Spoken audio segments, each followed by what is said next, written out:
Hey there, my name is Memo, this is my channel, Houseplantygoodness, and essentially it's a place where I like to geek out about my big passion.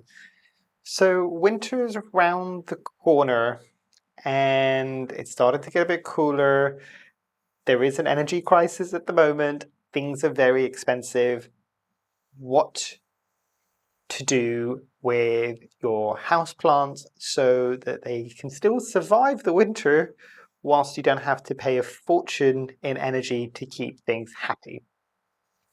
So in this video, I'll dive into some of the tips and things that I've done over the years in either my conservatory, which is where I am at the moment, or in regular household conditions in order to keep tropical houseplants, because most houseplants tend to be tropical, happy over the winter months indoors, because it's all been great whilst it's been sunny in spring and summer and everything like that, but we're kind of moving into the darker, colder months of the year. Things are going to start struggling on a lot of levels, basically. So as I said, I'll kind of intersperse different clips as well. I'll show you different things that I'm using, some of the techniques as well, and I'll wrap up at the end with some final thoughts. So some of the subjects I'm going to be covering are things like light, pests, heat, humidity. Obviously, these are kind of going to be the big ones, and I'll kind of intersperse different tips and tricks that I've learned along the way, some of the products that I use. Some of them are quite cheap, some of them can be a bit more pricey. I will link everything down below if you want to see what I use. But yeah, without further ado, let's dive into the first thing, which will be light and shade cloths and curtains. There's a little extra section at the very end of the video for anybody who wanted to see more of Duke, the new puppy. I know this is not for everybody and this is more about plants, but if you want, I will put that at the very end of the video and there will be chapters at the bottom as always, so you can jump to that section if you wanted to have a look. But yeah, enjoy.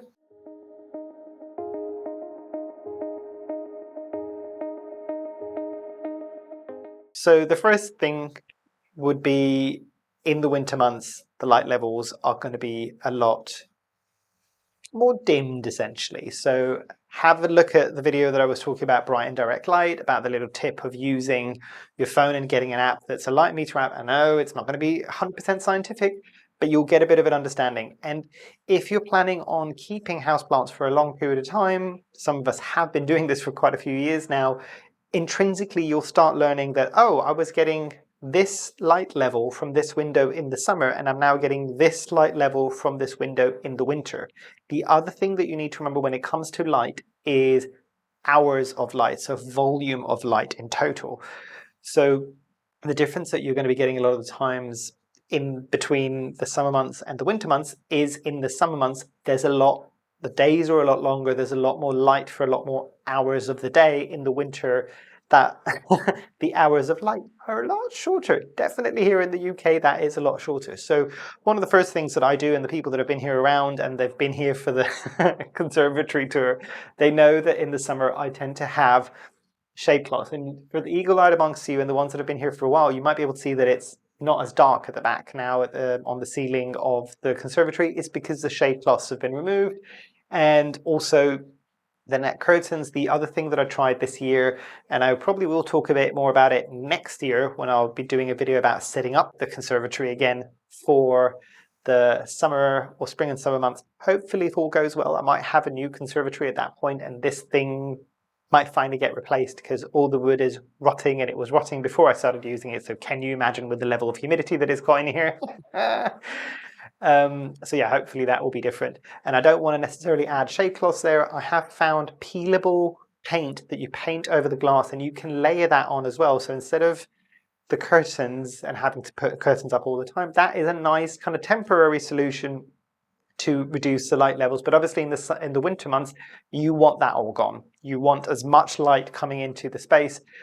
The other thing that you might want to consider is with some of your plants, moving them slightly closer to the window than what they were before, and just making sure that they're getting adequate light levels. I'm thinking the ones that are probably going to struggle the most, and actually no, I was going to say the ones that need the brightest light, you would need to kind of move them closer in, but actually all plants are all light levels. They're going to be getting lower light levels than they were used to before, so just bear that in mind. The other little thing that I wanted to say about this, obviously in the summer for a lot of us, whether or not you've got bug screens or you don't, You probably were opening windows to get a breeze in the summer, possibly letting in some bugs as well at the same time, even with a screen.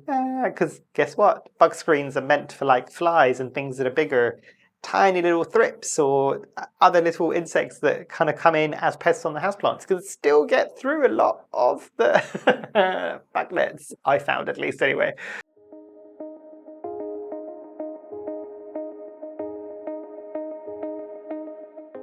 So obviously you're not going to be opening any windows, and I get that you might still want to open windows and get a bit of fresh air in during the winter. Just make sure that you're not doing it anywhere near some of your tropical houseplants, because that cold blast of air that you're probably going to be getting in the winter might cause a bit of damage on the leaves, or it might just shock the plant a bit generally. So be very cognizant of that. So for instance, I know a lot of people are just like, this plant doesn't like kind of having drafts and all these things. So there's a difference between a draft and a breeze. In the summer, you can have a fan going and the air might be warm and it might be humid. The plants will generally be all right, because if you just take a moment and think about how these plants are growing in the wild, nobody's telling the wind you can't blow anymore, essentially, out in the jungles. They will still get kind of a bit of wind happening there, and they seem to be doing well. It's when the people talk about drafts, it's more predominantly, I find at least, about winter conditions when you get the cold drafts of air coming through. So coming on to one of the first tips, obviously, if you want to not be spending a huge amount of energy, is make sure, and this doesn't cost an awful lot of money, and I've been starting to do this since the end of the summer actually, is make sure that you check the insulation around your windows and doors. So you can get draft excluders for doors, for the bottom doors, so you don't get any of that wind coming through. In the UK as well, we've got little mailboxes on the door. I've replaced mine because it was just howling wind essentially at some point when we bought the house. It was kind of, all of it was coming through, and that needed replacing anyway. So that should hopefully cut down on some of the energy trying to maintain the heat in the house and around the plants. So yes, so that's a big thing. So windows, doors, make sure that you've got insulation around the windows. And I'm looking at a window behind where I'm filming now. You can get these kind of rubbery sticky back tape things. I'll see if I can actually grab one and I can show you. So what I was talking about really badly was this type of material where you can see there's a bit of a hollow through that, and you can either put it as doubled up and put it against the window so when it closes it has a good seal, or you can split it down the middle. You can see it's two tubes there, and do one on either side, and as long as they touch, it should kind of essentially hermetically seal those windows and doors. It is quite good. You can get rolls of this. I think I just got this on Amazon. They're not particularly expensive. I think at the moment, and this is why I was buying it a bit earlier on in the year, this might be slightly harder to find or maybe a bit more expensive. Might be wrong, but I'm assuming a lot of people are probably going to be using something like this because this is relatively inexpensive. The other thing, and this is something that I've learned from growing in an unheated greenhouse in the winter, and this is something I tried last year and it kind of blew my mind. I didn't know this was a thing, but it's mainly because I've never grown in a greenhouse before, and I will be attempting it this year with the ceiling of the conservatory, because in here that's where most of the heat is lost during the winter months. I want to keep the heat in as much as possible, because again, for the people that have seen the conservatory tour, I usually have an electric heater in here which uses an awful lot of energy to keep this room warm, because I do have a radiator that's connected to the central heating aspect of the rest of the house, but I can't have the rest of the house boiling, not just because I'd be overheating for most of it, but also it's not energy efficient in any way or form. So it does switch off, and it does switch off generally at night because that's when I want to sleep and I don't want it to be blisteringly hot. The coldest part of the day, this would get really, really cold if I didn't have an electric radiator running in here. So I want to help minimize some of that. And this might not be for everybody, but it might help some of you. It is, and I know it doesn't look like anything massively exciting, it is a thing. It's bubble wrap essentially, and you can get two different sizes as far as I was aware. So there's slightly smaller bubble wrap or slightly bigger bubbles essentially, but this isn't your standard packing bubble wrap. This is one that's slightly more expensive. It is called, I think, horticultural bubble wrap. If you search for that, you should be able to find it come up. And it tends to be a bit more photostable. So it means that because this is meant for greenhouses and anything that's got a lot of light hitting it on a regular point. So obviously a standard bubble wrap that might be used for packaging would deteriorate quite quickly if it's getting beat down, and obviously the temperature fluctuations and all these things, it's still plastic and it will still wear. This does as well, but this you should be able to, at least that's what I'm seeing from most people, get at least 2 or 3, maybe 4 years of use out of it. Yes, and I will say this generally, a lot of the tips that I'm going to be doing throughout this video include a lot of these materials that unfortunately are plastic. So you're trying to save some energy because it might be expensive, or because you kind of want to help reduce wastage or do all these things to help minimize these effects in the future, but you still ended up using plastic. But I can't find better solutions. If you've got some better solutions for some of these things, do let people know in the comments down below, rather than just saying, oh, this is still going to make the planet worse. I get it. I think most of us get it. But do you have a better solution? If you do, please do share it. I think me and everybody else will be very interested to hear. But yes, so this would be quite interesting, and I will be trying it up on the top just to keep some of that heat in. The other thing that I haven't got just yet, but I will be purchasing, hopefully I'll find a picture so I can put it up so you can see what I'm talking about. And again, these are most of these things I've actually got off Amazon. They're relatively easy to get there. And I think in most countries, even if Amazon isn't a thing where you live, you should be able to potentially go into maybe some specialist hardware stores or big box stores and ask for these things, and they might have things that are equivalent to them. But yeah, the thing that I haven't bought just yet is something called double glazing film, and essentially it's just a clear sheet of plastic. And I did have this years ago when I used to live in London, actually, and horrendously bad single glazing windows, and that house was arctically cold. And essentially it's just a clear plastic film. You put some sticky tape around the frame of the window, you stick the plastic onto that frame essentially, and again, because it will have a bit of a gap between where the glass is and that film, because you're putting it on the frame and not on the actual glass itself. And then I think most of the ones now, you pull a hairdryer over it and it kind of shrink wraps around the window, and it creates kind of almost a bit of a fake double glazing effect. Does it work? Yes, it does. Now, the thing that I will quickly say about all of these things, so insulating your doors, your windows, all of these things, these are good, and they're going to keep the heat in, and the bubble wraps and all of these things. The one thing that maybe some people might not touch on this, and I can talk about this because I have experienced this because I've used most of these things before, it does kind of hermetically seal humidity levels in as well. So that's another big thing. Even if you don't have an awful lot of humidity, especially if your radiators aren't going to be running as high or for as long as they would have done previously, or your central heating, I talk about radiators because that's what we have over here. I know that in America, I think they've got central air systems, so that kind of dries out a bit more. But again, I think a lot of people are going to be using them less and at a lower temperature potentially this winter in order to keep their costs down, because obviously of the energy crisis at the moment. So that will mean that by default, you should have higher humidity levels. By doing all of these things, you're sealing that humidity in. And any of you that have grown in those plastic small greenhouses that you might have put indoors, and you've kind of zipped it up before you knew that you needed to have any form of airflow in there, you'll learn quite quickly that mold is a thing, powdery mildew on plants is a thing. So you do also lock in that humidity. So, and I know a lot of people were laughing last time when I did my conservatory tour, but you might need to dehumidify your space. Your humidity levels might rise substantially in the space that you're kind of closing up like this, because you're trying to keep that warmth in. Now, I know most of these things, so that double glazing film might not look the best thing in the world. That bubble wrap might not look the best thing in the world. But as long as you can kind of put up with some of it as well, it should keep your energy costs down and it should keep your plants warm enough.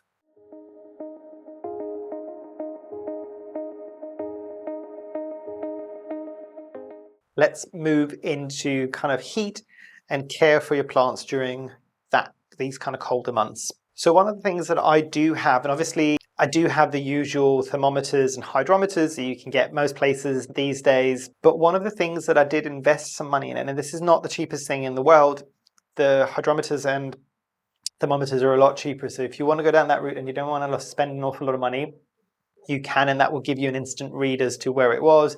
Some of them are quite good because it'll give you the lowest one and the highest one, but unless you're remembering to reset that daily, it could be showing you the lowest temperature that happened 2.5 months ago and the highest temperature that happened 2.5 months ago. So you don't know what's been most recent, especially when you're looking at, if you've never reset those thermometers since last winter, the lowest temperature it'll be showing you is the lowest temperature it had last winter, and the highest temperature it will show you that it's had is what you had during the summer. So it doesn't really help you in that respect. But the thing that I found worked quite well, and I don't know, I'm assuming there's other companies that do this. This is a little device from, I think it's called Govee. It's pronounced Govee. Again, I'll link this. I think this has been linked down below in my description for most of my videos, but if not, I will link it down below. This is a smart device, and that's why I'm saying it's a bit more on the pricey side, but this will connect to your phone and it will actually give you, and I'll see if I can include some screenshots in here as well, it will tell you the humidity and the temperature at that given time on your phone and what's happening in the space where you have the plants, which is quite cool because you don't need to be in your house to be checking this. And if you're a bit of a worrying plant parent, it's quite good. It gives you a bit of peace of mind, I guess. But the other big thing with this one is that when you're setting it up, you can set alerts, which I think was quite cool, because you can set an alert on the highest temperature or the lowest temperature or the highest humidity that you want it or the lowest humidity that you want it. So it kind of gives you an alert on your phone and it's just like, oh, hold on, look, it's the humidity is too high or the humidity is too low or the temperature is too low. So it gives you that instant indication that, oh, something's changed, because you can't be aware of what's happening constantly in the weather in terms of the wintertime as well. You might get a cold snap that you might not think is that cold, but the space where your plants are in might feel that cold a lot faster than you will. The other thing as well, and again, I'll see if I can include a little screenshot, is it does give you charts, which is probably more, and again, maybe it's me being a bit geeky about this, but it gives you a bit of a trend basically, because again, the problem that you have with a standard thermometer and hydrometer is that you can only see it at that particular time, and it gives you those max and low figures, but it doesn't show you the in-betweens. What this one will do is it will chart out both the humidity level, and by the magic of editing and a Eurovision style outfit change, my audio did not record for the last 20 odd minutes of the video. I only found that out editing. It's annoying. We'll move on. But jumping back into what we were talking about before, so with the little Govee device, it will actually give you charts to see how the temperature and the humidity have fluctuated throughout the day, because obviously you're not going to be able to know exactly what's happening if there's a cold snap, if there's a warm snap, all of these things, you need to kind of be aware of it. It might also give you an indication of a point where maybe your heating or a heater that you might have in the room has stopped working. So it's good not just for the alerts, but also to see for how long those plants were exposed to, in the winter at least, the extreme lows, but also in the summer, the extreme highs and the humidity levels and all these things. So definitely a good one. It's actually, I just checked the other day, this isn't as expensive as when I first bought it. I think this was 50 or 60 Great British pounds when I first bought it.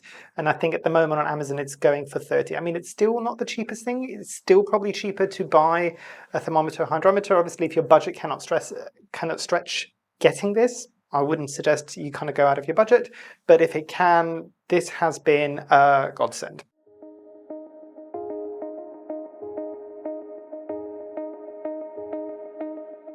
So moving into other kind of more general tips around this time of the year, and this is something that a lot of people probably touched on, but I thought I'd kind of cover it as well, just to make this a bit more of a comprehensive video.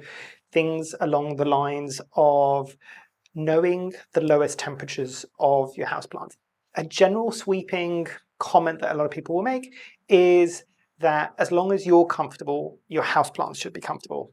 Now, if you're not going to be putting on your heating as high as you would have done in previous winters because of the energy crisis, that's a slightly more sticky topic. So what I would suggest is go online if you can. Obviously, if you've got a huge collection like me, it might not be possible for all of them, but if you've got an indication of which plants might be your sensitive plants, so things like maybe a fern or something that really cannot take cold temperatures. For me, it was the Calathea orbifolia and also the Esmeraldens. They're the two ones that when there was a cold snap in here, before I had it set up properly, before I had the Govee, they were the ones that got cold damage within 24 to 48 hours. The rest of the plants all did okay with a cold snap that I didn't realize was happening overnight because the heating wasn't switching on overnight. So I think the temperature in here dropped to like 4 degrees, which, I'm going to be very honest, I was very happy that most of my other plants didn't have any real issues.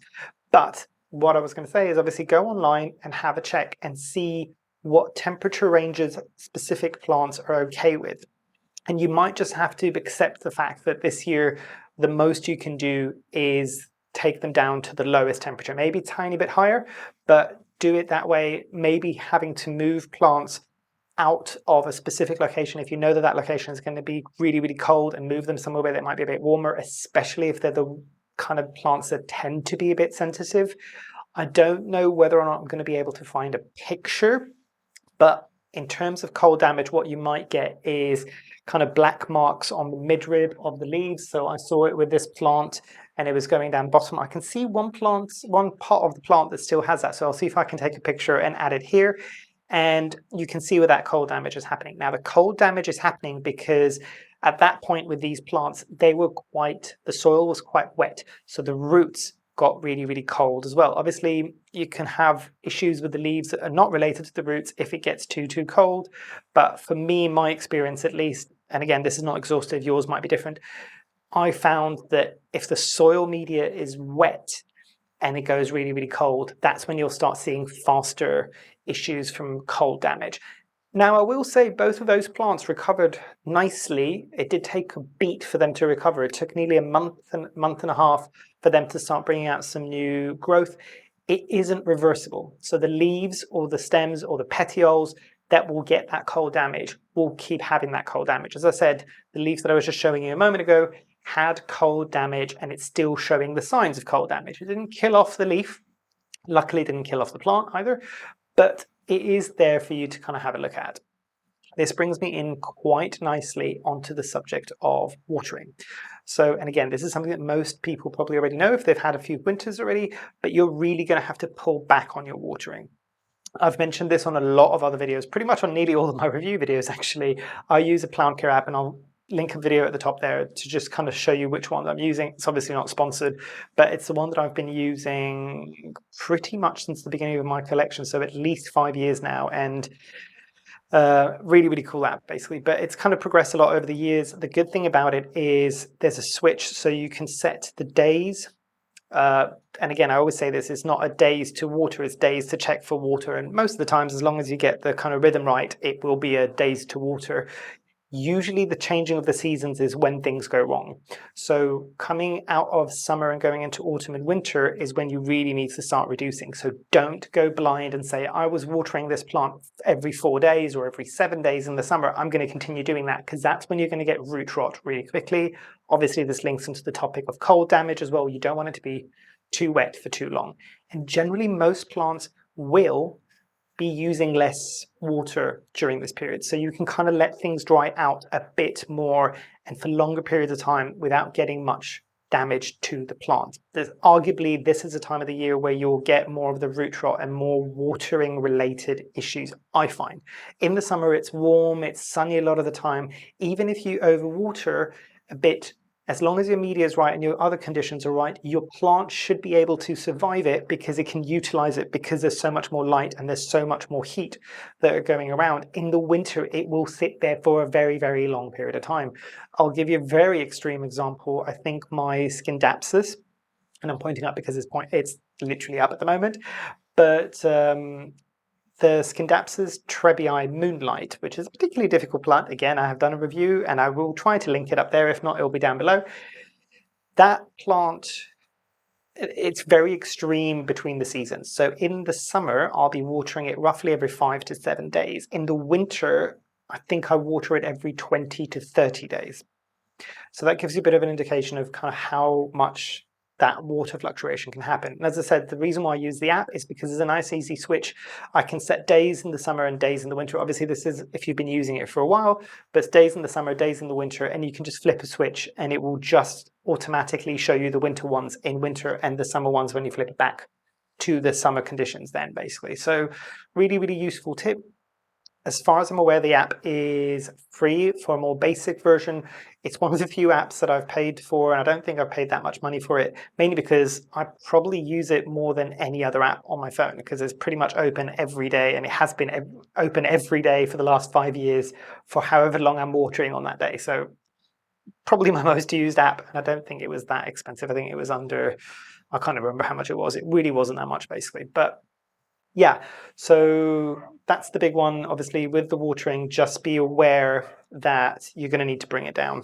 That leads me quite nicely into, especially this winter, if you're not going to be heating your environment or the location where the plants are going to be to kind of levels of what you might have had it in previous winters, because you want to not spend as much on energy, which is completely understandable at this point in time, because it's expensive. You might need to consider that you might need to let some of your plants go into a dormancy period.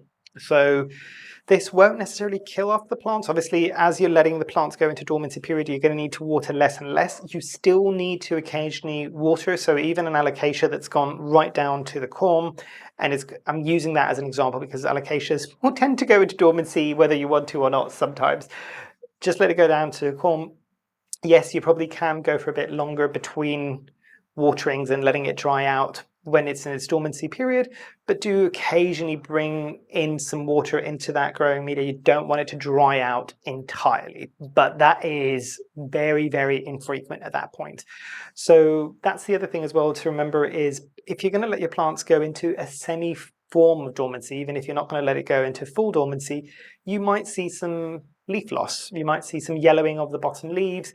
You might see some crisping as well. A lot of the times what the plant is doing, and this is the thing as well, that's why whenever somebody tells me, oh, I think there might be an issue with my plant because the leaves are falling, the first question that I usually ask is, show me a picture, because if the leaves that are dropping are the ones right at the bottom, they're the oldest leaves, so they're the leaves that the plant will sacrifice first in order to kind of preserve its kind of nutrients that are going through, and it can afford to lose those leaves because they've served their purpose. As long as the newer leaves are surviving and it's growing, it's doing its thing. So it is normal, and people that have been doing this for a while, and the same as me now, I'm just like, oh my God, I'm losing a few leaves here and there, more so than I was before in the summer. It's normal. It's winter. You will lose some foliage. That's understandable. And as long as you've had more foliage grow in the summer than you've lost in the winter, you're kind of doing all right, basically. So obviously, if you're losing leaves at a rapid rate, it might be root rot. Again, look back to the previous bit that I was talking about, watering levels, especially during the winter. But you might need to let some of your plants go into dormancy. And by dormancy, I'm not saying if these are tropical plants that have always been indoors, to let them kind of die back and then put them outside in the freezing cold, in the rain and all these things. I'm saying still keep them somewhere warm, somewhere internally, and still give them okay light to begin with, because eventually when spring comes around and there's going to be more light and more heat coming through, they're going to start cropping back into life. And you need to be able to pay attention to that and potentially move them to a better location or their old location. And if you're anything like me, you've probably already filled that location with more plants. So have fun with that one. That leads quite nicely into reduction, or not fully basically, but reducing the fertilizer levels. And by that, I mean, most people will know from my previous videos, I fertilize even in the winter. But in the summer, I will usually fertilize at half strength of whatever the fertilizer it is that I'm using. Generally speaking, I still use liquid gold leaf. It is my OG and it works like a charm. And in the winter time, I will quarter that recommended amount, basically. Some plants, so I'm thinking more the succulents and the cacti and all of these things that really do go into more of a dormant period and they don't really have any active growth happening. In the winter, I will cut back that fertilizer entirely. I just won't fertilize. I will water when I need to water with those plants. But with the fertilizer for most of my other plants, they will get a very weak solution, usually every other watering, just to kind of keep some of those nutrients going in, because you need to remember that some of these plants might do okay. Even in the colder conditions, they might still be pushing out growth. They still need to be able to absorb some of those nutrients for that new growth. So controversial as it might be, I don't say entirely stop fertilizer for all plants over the winter. I say maybe reduce drastically, but still have it available for the plant. And as long as it's there, that's fine. As long as you also remember in the winter that occasionally you might want to do a flush. And I don't think I've ever talked about flushes either with pon, leca, any kind of media as well, with soil media as well. Every so often, it's a good idea, maybe once a month, once every 2 months, to just water with water and really flush the soil or whatever growing media it is out. So if there's any salts accumulated from all the nutrients that you're putting in from fertilizer, they don't start causing issues to the plants where they'll start getting kind of salt burn on the leaves. Anthuriums are notoriously good at showing you indications of this really quickly. So it's always a good idea to do a flush, even more so in the winter as well. The subject of watering and the subject of fertilizing also leads into the point of making sure that you're kind of resisting repotting as much as you possibly can during the winter months, especially if you're not going to be heating the space where the plants are going to be to the same level as it would have done normally, and there's no active growth.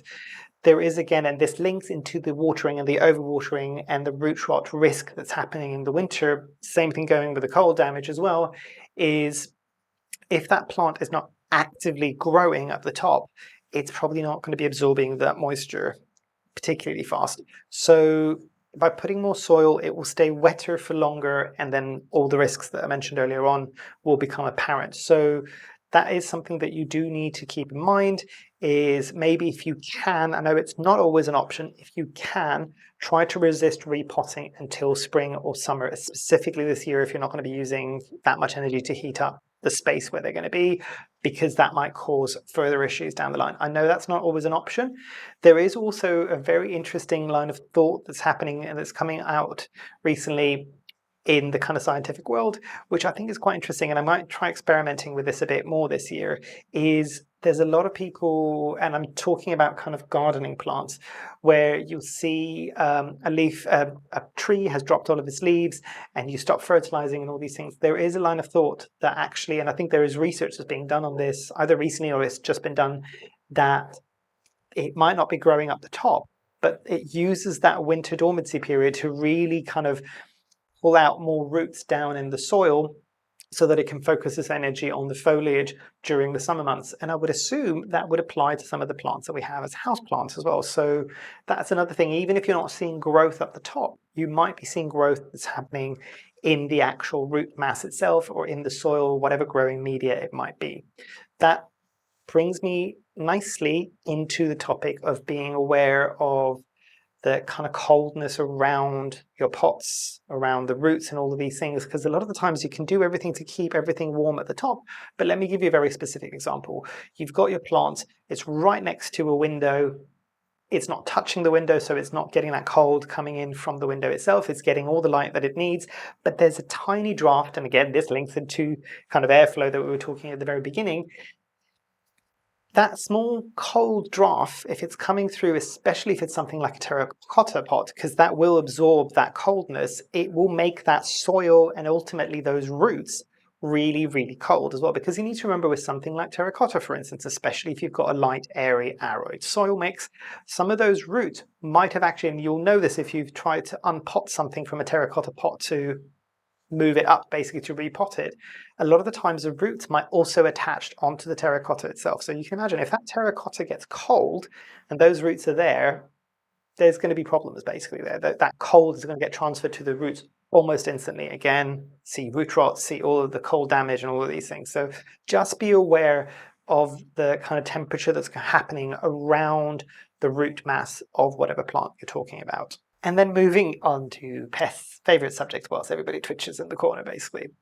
And I think most people are aware of this now. It is a complete fallacy that come winter, all pests disappear. So yes, you will need to be still keeping an eye on pests.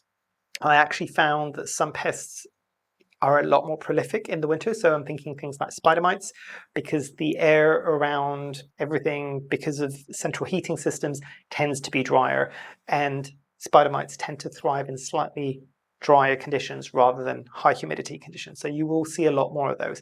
The challenge that you get with some of these pests, especially if you're doing kind of biological control, if you're doing predatory insects, you if it's too cold for the pest, it's probably too cold for the predatory insect. And even if it isn't, a company that I use, and I think a lot of people here in the UK use, is a company called Dragonfli, and I will add it down below to get a lot of these predatory pests. They're very, very good at what they do. They also, if you go and have a look on their website, and this could apply, I mean, if you're finding information, even if you're not in the UK, that's a good information source, because it will tell you, okay, you've got this pest, this is the predatory insect that you need to be using, but it also tells you on some of those, it will not work in, for instance, unheated greenhouses over the winter because it needs to have at least over X temperature, basically. So these predatory insects need to have at least 15 degrees Celsius in order for them to function. So, and even if you're saying, okay, it's still warm enough and I should be able to get them, the companies themselves might not have them or might not be willing to send them out because, yes, they'll get to your house and your house has got those conditions. But if you think about those predatory insects, they're still alive when they're in transport coming over to you. They probably wouldn't make it if they're in the post or whatever courier system is being used for 1 or 2 days if the temperatures are, say, depth of the winter here and we're looking at 0 degrees Celsius to 5 degrees or even lower, basically. Those bugs won't survive the transport. They won't survive that cold period. Some of them will, so not all of them will be problematic. So the point I'm trying to make with this is you might not have the crutch of the biological control that you're used to having in the warmer months. You might still need to be kind of doing pest management in a more traditional manner. So the neem oils are coming out, any pesticides, organic or non-organic that you might be used to using, that would be the big time to be using it as well. The other thing as well that becomes a bit less doable, you can still do it if you plan ahead, is not kind of necessarily using pesticides, but spraying your plants down. Obviously, you won't be doing it outside because it's cold, but you will be doing it indoors, probably in your shower or in your bath, basically, and spraying them down. You really need to be cognizant, though, of only doing that when the roots and the soil or whatever media you're growing in is dry. Because if it's wet and you're spraying everything down, and as long as you're not covering that growing media, you're re-wetting, so you're going to keep that on for longer. And again, root rot, everything comes back to root rot. This is that time of the year.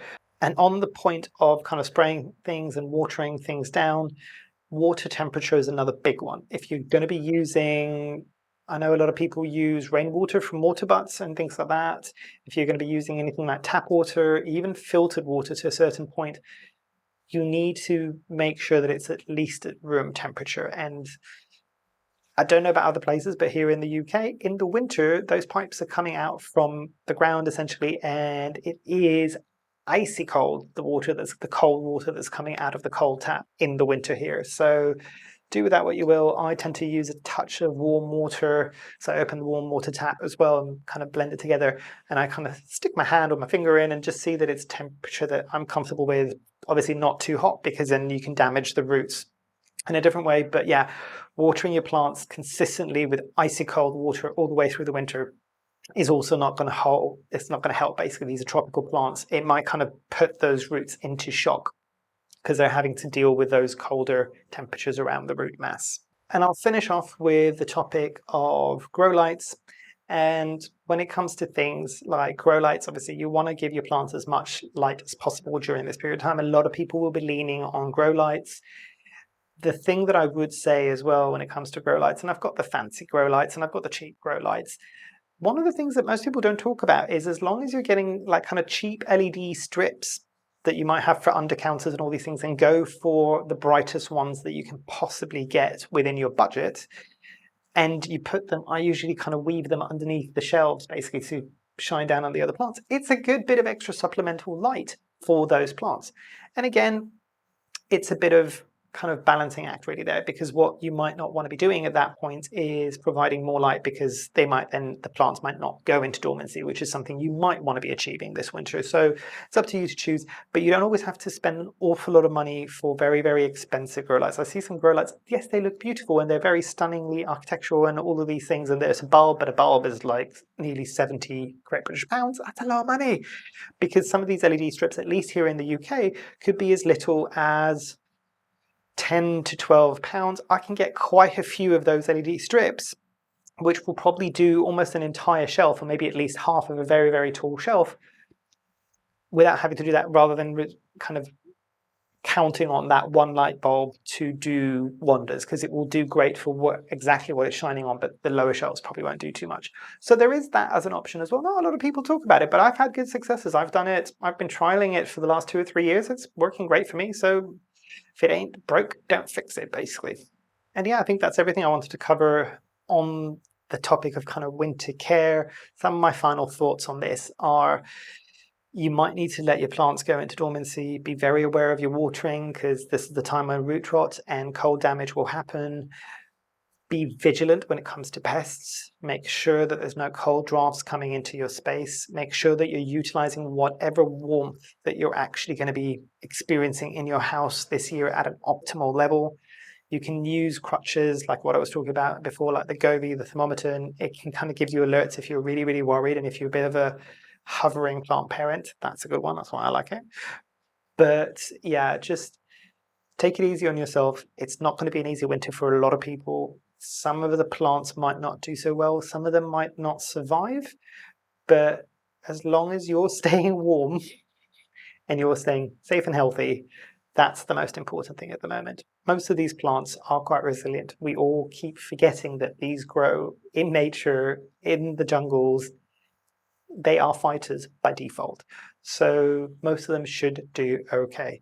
But yeah, hopefully that was something that was useful to everybody. Hopefully you enjoyed, and hopefully I shall see you here very, very soon. Thanks. Bye. And for everybody that stayed until the very end of the video, this is the reason why there was no content the other week. Say hello to Duke.